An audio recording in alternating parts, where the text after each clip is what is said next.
Hello Dealey, and welcome to Something Edible. I love baby carrots. I mean, they're cheap, they're easy to handle, there's not a lot of mess with them. But you know, you can only eat baby carrots so many ways and, you know, have them not be raw. So, you know, I was thinking about that the other day and I was like, you know, I think it's time to put a little heat on the baby carrots and do a glazed carrot recipe out of them. So this particular glazed carrot recipe that I like to do has brown butter in it. I do some ginger, a little bit of orange juice. You know, it really, but the real secret to it is you have to brown these carrots, and you have to brown them a lot because that's where the flavor's at. Because everything else is just, you know, just an orange baton with a bunch of syrup on it. So, you know, we're going to do some real glazed carrots here. And we've got to start by prepping these carrots. I know baby carrots are already prepped and everything for you, but if you really want to get the most brown out of these, you're going to have to cut them lengthwise. And I need to take a little bit of time to show you how to do that because you need a sharp knife, but all the same, you want to make sure you're doing this safely. So what I'm doing here is I'm using my knife as a pivot point as I come down on this carrot. And what I want to show you here is I'm making sure that all my digits are out of the way. See, my thumb's tucked in here, and I'm just using that as a pivot point. And that keeps your fingers out of the way. Your carrots get sliced in half. Plenty of surface area there to put a good brown on in that skillet. And it doesn't take that long. Besides, you needed a reason to practice your knife skills anyway, right? So we're doing a full pound of baby carrots. You can get the baby cut carrots. You can get the organic baby carrots. There's a lot of gray area and names with carrots. Just get something that looks good and doesn't taste bad. You know, try them out before you put them in here. You don't want anything bitter or anything that's not crunchy.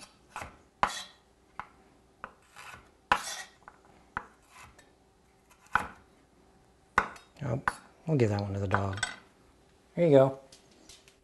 Okay. Next ingredient, we're going to need some fresh grated ginger. You can actually use a spoon to take the paper off of this. That's the best way to do it. Don't bother with a fancy peeler. Just sometimes the back of a spoon works, sometimes it's the front. Just depends on your ginger. And this smells really good, by the way. This is why you use the fresh stuff and not the powdered stuff. Okay, now I'm going to cut that end off. And we can grate that. And I'm going to get about 2 teaspoons of it microplaned here.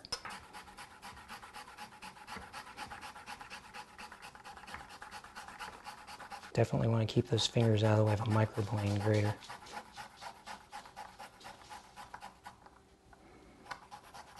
There's about a teaspoon.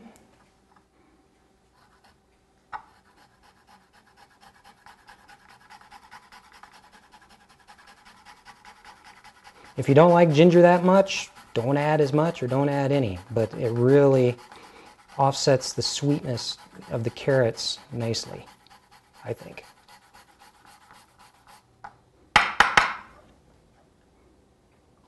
That'll do. And the last thing, if you've got a little bit of, want to do a little bit of garnish, the last thing here is a little bit of chopped chive. And you can do this with scissors too. If you've got a good pair of scissors and you don't want to mess with a knife or your knife isn't sharp enough, just chop it off with scissors. I think they even make herb scissors. Why you want to buy herb scissors for? That's enough. Plenty good. Okay, we're ready to take our carrots to the stove.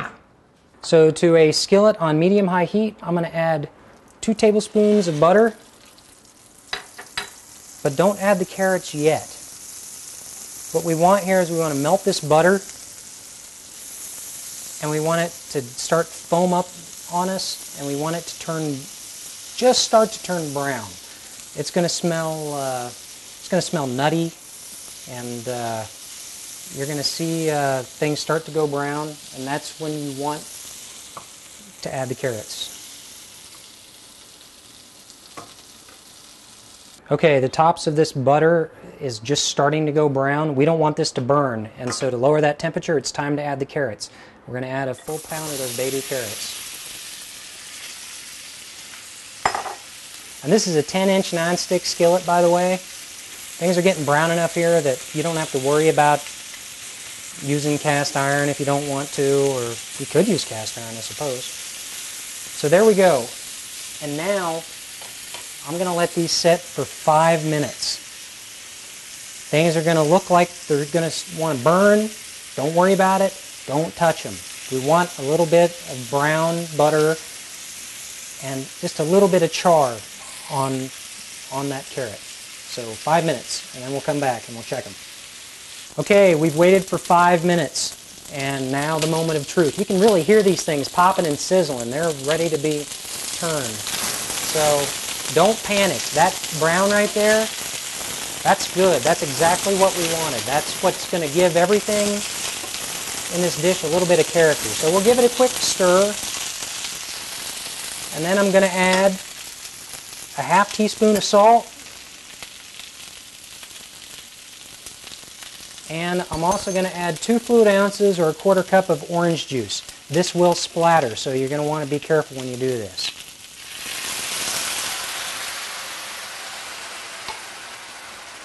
Alright, so give that a quick stir to kind of spread everything around. Good and good.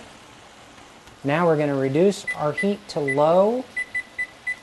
On my stove, that's about there. I'm going to lid these up, and we're going to wait about 10 minutes for these to steam on low. And now that we have 2 different layers of cooking there, then that's going to give us the perfect texture for our glazed carrots. So 10 minutes. Don't open the lid. Don't you dare. All right, we're at the end of 10 minutes. Watch that hot handle and watch the steam. Okay, we're pretty good here. These look like they're still bright and orange with plenty of brown on there where we want that, but there's really only one way to check to see if they need to stay in any longer, and that's to actually taste one. So I'm going to grab one here. Looks pretty good. That one's not as brown as I'd like, but the one next to it was. Perfect. Those are ready to go. So we're going to add 2 teaspoons of that ginger that we microplaned. Fresh, please, or don't bring it at all.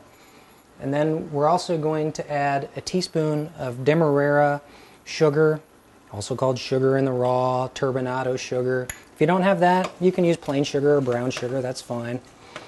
And I'm going to get that moving around a little bit. And last but not least, we're going to add about a 1/4 teaspoon of fresh ground black pepper. That looks pretty good.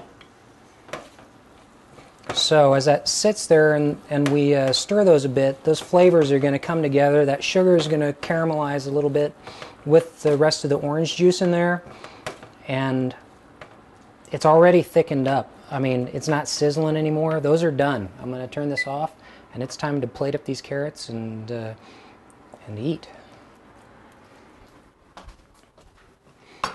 All right. Time to plate.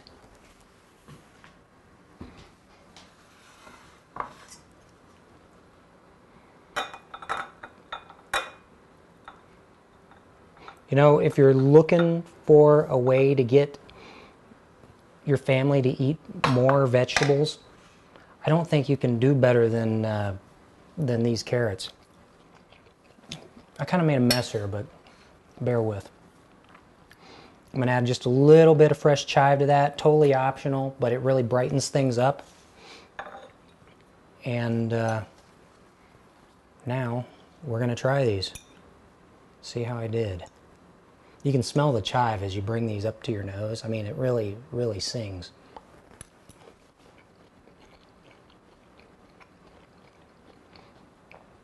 Texture's perfect. It's not too crunchy. They're not mushy like they've been stewing in something all day. It's exactly the texture you want from some glazed carrots. They're not overly sweet either. These aren't swimming in a big orange vat of syrup. They're sweet, but not overly so. You get a nice punch from the ginger and that black pepper, and they're just really good. I mean, I would, you could serve four people as a side, or if you're me, this might be a whole meal. So anyway, if you want to try your hand at getting your family to eat more vegetables like these brown butter glazed carrots here, you can check out the recipe at hdnews.net. You can also check out the recipe with all the details on my website, somethingedible.com. You can hit me up with questions anytime you want on Twitter or on my fan page on Facebook. So until next time, make sure you eat your vegetables.